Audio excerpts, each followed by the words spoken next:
प्रधानमंत्री मोदी का जो जीवन है वो जीवन परोपकारी जीवन है। ऐसे ही श्री ये जो माननीय योगी राज जी हैं, आदित्य योगी हैं, इनका भी जीवन परोपकार में है। इनका बालकपन से देखा जाए तो अयोध्या की जन्मभूमि से और श्री राम जी से लगाव रहा है। अब मैं दो चार बात खास प्रधानमंत्री Narendra Modi there taking the steps of the Ram temple and then entering the temple. He as the VVIPs and all the dignitaries are seated inside the temple premises. It's a very special moment. There is a symbolic offering that he is carrying as well. प्रधानमंत्री के हाथ में कुछ दिख रहा है, चुनरी है। हाँ, प्रधानमंत्री के हाथ में जो चुनरी है ये उनकी त्याग तपस्या की है, भगवान के प्रति समर्पण होने की है। ऐसा व्यक्ति तो किसी भी काल में आता है। मैं एक दो बात बताना चाहूंगा कि अवधपुरी प्रभु आवत जानी और भाई प्रधानमंत्री अब टेम्पल जो मंदिर है उसके अंदर जा चुके हैं और वो एक चुनरी उनके हाथ में कुछ सिंबलिज्म का है, कुछ वो हाथ में क्या है? हाँ, हाथ में भगवान को समर्पण करने का है, भगवान की प्रतिष्ठा पूर्ण हो जाए वो है। ये चुनरी का जो महत्व है ना वो त्याग तपस्या का और समर्पण भाव का होता है। यही भक्ति और यही प्रतिष्ठा के लिए मुख्य योग होता है। इसलिए जो मुहूर्त है जो साधा जा रहा है ये पूरे विश्व के कल्याण के लिए है। मैं एक बात और कहना चाहूँगा कि देखत पुरी सकल अग भागा। अयोध्या की नगरी में, अयोध्या की भूमि में इतनी बड़ी ताकत है कि जो श्रद्धा भाव से देखता है तो इस अयोध्या की जन्मभूमि में पूरे विश्व के पाप नाश करने की क्षमता है। अंदर से अभी तस्वीरें आ रही हैं, वो देख सकते हैं आप लोग अपने टेलीविजन स्क्रीन्स पर। Prime minister Modi walking around those big pillars which are there inside the Ram temple और बहुत ही खूबसूरत तरीके से मैरीगोल्ड जो गेंदा कहा जाता है और बहुत तरह के फूल जो आए हैं, विश्व भर से रंग बिरंगे फूल जो आए हैं उससे पूरी राम मंदिर को सजाया गया है। और उसी के बीच प्रधानमंत्री अब चलते हुए और फिर कार्यक्रम बस 25 मिनट में शुरू होने वाला है।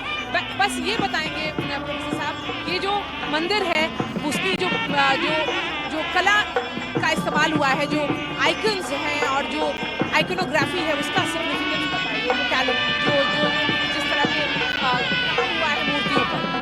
देखिए, इस पे बहुत ज़्यादा तो मैं नहीं बता पाऊँगा, लेकिन ये जानता हूँ कि नागर शैली की मूर्तियाँ ये मंदिर बनी हुई है।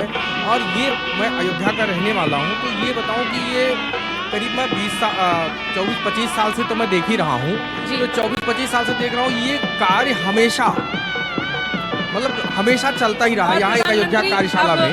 अब मंदिर परिसर में हैं, वहाँ पर जो पुजारी हैं उनसे बात कर रहे हैं और जब वो और जो उनके हाथ में जो ऑफरिंग थी, उन्होंने वो जो प्रीस्ट हैं जो परफॉर्म करेंगे अभी थोड़ी देर में पूजा, उनको उन्होंने सौंप दिया है। ये जो चुनरी है इसकी अहमियत बताइए।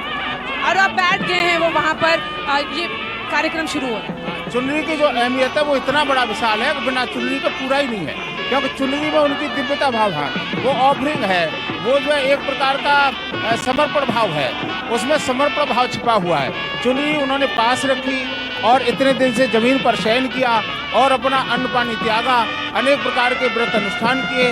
और एक और बात है, अवधपुरी प्रभु आवत जानी भई सकल शोभा की खानी। जिस समय अयोध्या नगरी ये जानती है कि मेरे प्रभु आ रहे हैं, पूरे विश्व की संपदा यहाँ प्रकट होती है। केरल, कर्नाटक, छत्तीसगढ़, 1 से 8 फुट लंबी बत्ती और नेपाल, पूरे दुनिया का जो विश्व का विशेष और उसके साथ पूरा सेरेमनी जो है, जो रिचुअल्स हैं, जो वहाँ पे कार्यक्रम होगा, उसकी शुरुआत हो चुकी है। प्रधानमंत्री को एक पंडित ने तिलक लगाया। तिलक का बहुत बड़ा महत्व है। धर्म कामार सिद्ध है, जो धर्म की सिद्धि कराए, जो काम की सिद्धि कराए, जिससे हम जिस लक्ष्य पर जा रहे हैं वो पूरा हो जाए, पूरे विश्व का कल्याण हो जाए। ये योगी जी ने, मोदी जी ने व्रत लिया है। और माननीय प्रधानमंत्री जी यशस्वी जो मोदी है, धर्म कर्म के कारण जनता के हृदय में उतर चुके हैं। तो ये जो तिलक है वो धर्म कामार सिद्ध है, ये धर्म और काम की सिद्धि के लिए किया जाता है। जो पंडित जी ने आज प्रधानमंत्री जी मोदी जी के लिए ये तिलक लगाया है, उनके लिए वर्ण करना एक प्रकार का होता है कि आओ बैठो, हम तुम्हें तिलक लगाते हैं और तुम्हारी जो भावना है वो धर्म और काम की सिद्धि के लिए संपूर्ण तरह से पूरी हो जाए और तुम जो प्रतिष्ठा कर रहे हो वो निर्विघ्न हो जाए और जगत का कल्याण करे, इसलिए तिलक। इसके बाद क्या मंत्र शुरू होंगे? मंगलम भगवान विष्णु मंगलम गरुड़ध्वज मंगलम पुंडरीकाक्षो मंगलाय तनोहरि, जिसके नाम नाम में मंगल है, जिसके चारों तरफ मंगल है, जो सर्वदा मंगल स्वरूप है, ऐसे परमात्मा का मंगल स्वरूप गान करने के लिए स्तोत्र पढ़े जाते हैं। ओम स्वस्ति नो इंद्रो वृद्धश्रवाः स्वस्ति न पूषा विश्ववेदाः स्वस्ति नस्तार्क्ष्यो अरिष्टनेमिः स्वस्ति नो बृहस्पतिर्दधातु नस्तार्क्ष्यो।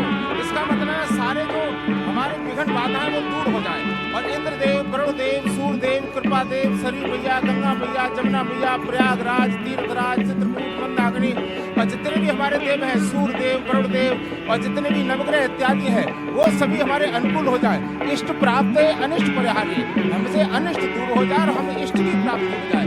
इसके लिए इसके बाद से जो मंत्र शुरू होगा उसका रामाय रामभद्राय रामचंद्राय वेद से, रामाय रामभद्राय रामचंद्राय वेद से, रघुनाथाय नाथाय सीतापतये नमः। इस प्रकार से भगवान श्री राम जी का आवाहन होगा, उनके दिव्य स्वरूप का श्री विग्रह में अर्पण होगा, वो उसमें प्रवेश करेंगे। इसलिए श्री राम जी के बहुत से मंत्रों का यह उदाहरण होगा। लेकिन एक और बात है, बंधु अवध पावन सरयू सर कल कल संसावन, ये अयोध्या की नगरी को धन्यवाद है। क्यों? कि सृष्टि के शुरू से जो मानव के